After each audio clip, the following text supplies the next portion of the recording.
திரைத்துறையினர் மீதான பாலியல் புகார் நிரூபிக்கப்பட்டால் 5 ஆண்டுகள் பணியாற்ற தடை விதிக்கும் தீர்மானம் தென்னிந்திய நடிகர் சங்கத்தின் 68வது பொதுக்குழு கூட்டத்தில் நிறைவேற்றப்பட்டிருக்கிறது.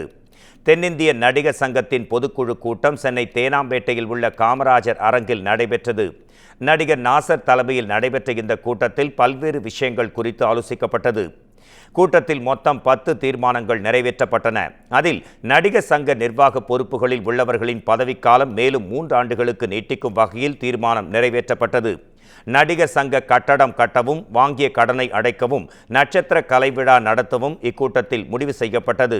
கலைவிழாவில் நடிகர்கள் ரஜினிகாந்த், கமல்ஹாசன் இணைந்து நாடகத்தில் நடிப்பார்கள் என்றும் அறிவிக்கப்பட்டிருக்கிறது.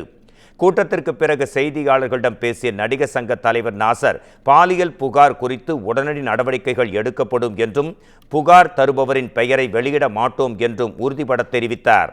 பாலியல் தொல்லைகள் குறித்து ஊடகங்களில் நேரடியாக தெரிவிக்க வேண்டாம் என்று கூறிய நடிகர் சங்க விசாக கமிட்டியின் தலைவரான ரோஹிணி, விசாக கமிட்டியிடம் புகார் அளிக்காமல் ஊடகங்களில் பேசுவது ஏற்புடையதல்ல என்றும் குறிப்பிட்டார்.